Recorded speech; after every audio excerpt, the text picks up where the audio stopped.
धर्मवीर भारती जी की ये बहुत ही सुंदर कविता है। फूल, मोमबत्तियाँ और सपने।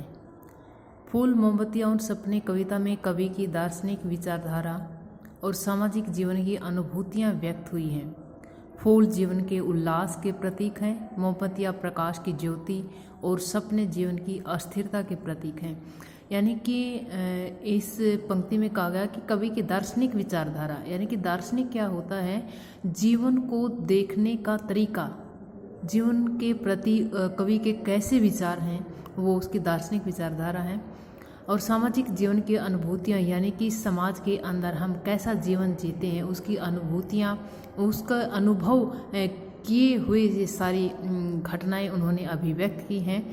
तो कवि अपनी कविता की शुरुआत करते हुए कहते हैं, यह फूल, मोमबत्तियाँ और टूटे सपने। यानी कि यह फूल, ये जो जीवन की जो खुशियाँ हैं, मोमबत्तियाँ ये जो प्रकाश की ज्योति है, और टूटे सपने, और जब हम सपने देखते हैं, जागते हुए भी देखते हैं, सोते हुए भी देखते हैं, तो जब हम किसी बात को लेकर के सपना देखते हैं, सोचते हैं, उस कार्य को पूरा होने की कामना करते हैं, लेकिन वो अक्सर वो काम पूरा नहीं होता, तो हमारे सपने टूट जाते हैं।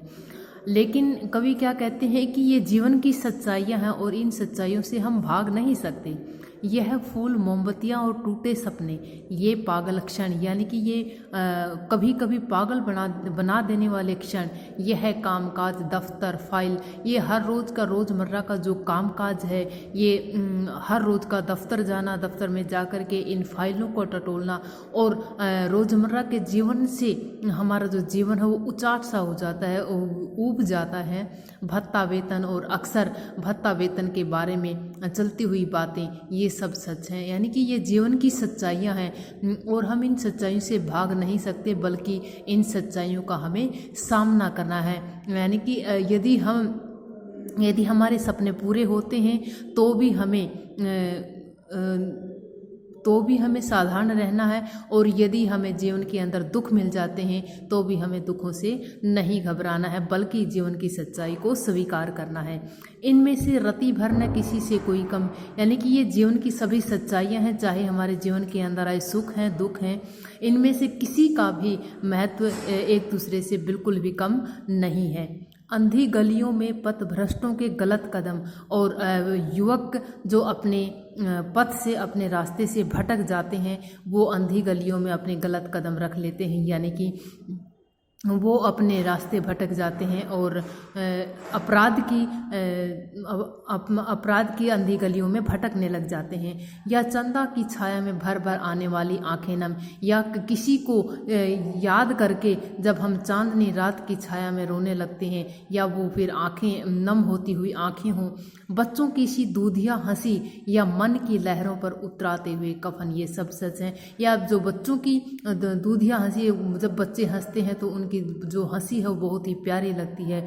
या मन की लहरों पर उतराते हुए कफन, या मन की लहरों पर, यानी कि मन अक्सर दौड़ता रहता है और उसमें जीवन के जो उदासियां हैं वो आती रहती हैं, ये सब सच हैं। यानी कि जीवन के अंदर आने वाले जो हर सुख है, हर दुख है, उसका अपना महत्व है। इसलिए हमें इस जीवन से निराश नहीं होना है, बल्कि हर सुख दुख को एक संघर्ष के साथ हमें उसको सहन करना है।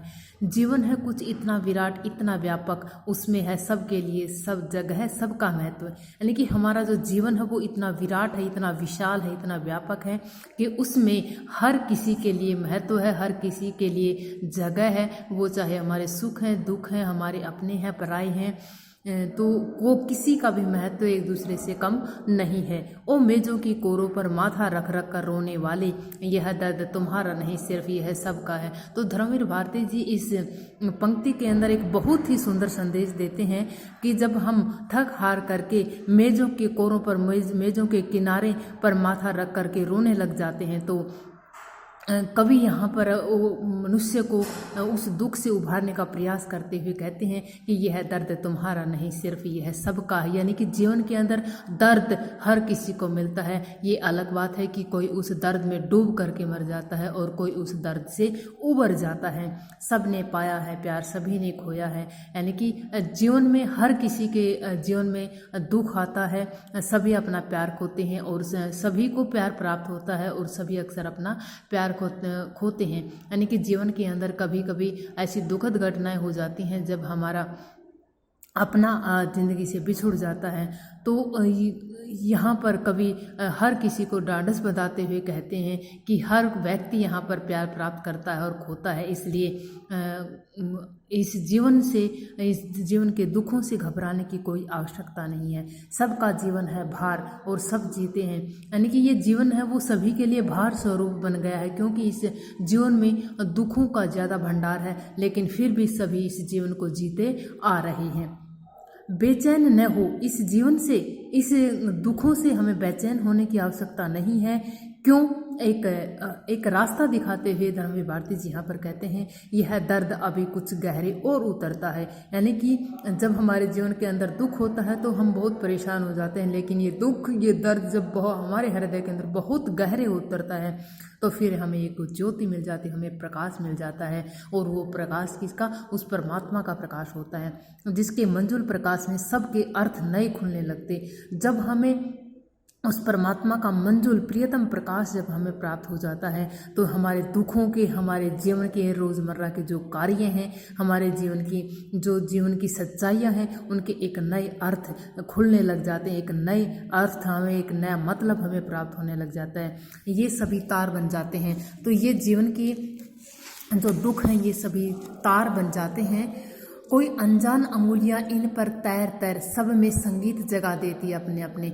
और जब ये हमारे जीवन की सच्चाइयाँ, हमारे जीवन के दुख जब तार बन जाते हैं तो कोई अनजान उंगलियां, यानी कि उन तारों को, उस वीणा के तारों को अनजान उंगलियां बजाती रहती हैं और एक नया संगीत हमारे जीवन के अंदर भर देती हैं। तो वो अनजान उंगलियां किसकी हैं? उस परमात्मा की हैं। यानी कि हमें क्या करना है? हमें अपने जीवन को उस परमात्मा के चरणों में समर्पित कर देना है। तब हमारे जीवन को एक नया अर्थ, एक नया मतलब प्राप्त हो जाता है। हमारे जीवन को एक नई ज्योति मिल जाती है।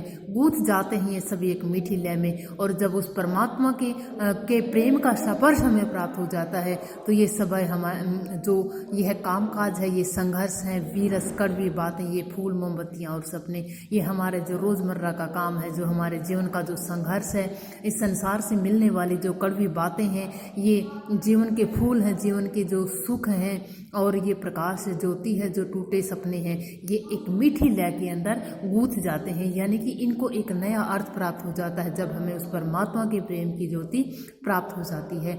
यह दर्द विराट जिंदगी में होगा परिणत। और जब तुम्हें उस परमात्मा की प्राप्ति हो जाएगी तो जब उस परमात्मा की प्राप्ति हो जाएगी तो ये हमारा जो दर्द है, हमारा दुख है, वो एक विशाल जिंदगी में बदल जाएगा। है तुम्हें निराशा, फिर तुम पाओगे ताकत। आज तुम्हें निराशा है, लेकिन जब तुम अपने जीवन को संपूर्ण रूप से उस परमात्मा को समर्पित कर दोगे तब तुम्हें एक ताकत की प्राप्ति होगी, एक मजबूती की प्राप्ति होगी। इन अंगुलियों के आगे कर दो माथा नत। इसलिए अपने माथे को, अपने जीवन को उस परमात्मा के आगे समर्पण कर दो, जिनके छू लेने भर से फूल सितारे बन जाते हैं मन के छाले। और जब उस परमात्मा की अंगुलियां प्रेम पूर्वक हमें स्पर्श करती हैं तो हमारे मन के अंदर मिलने वाले जो छाले हैं वो भी क्या, फूल सितारों में बदल जाते हैं। ओ मेजों की कोरों पर माथा रख रख कर रोने वाले, हर एक दर्द को नए अर्थ तक जाने दो।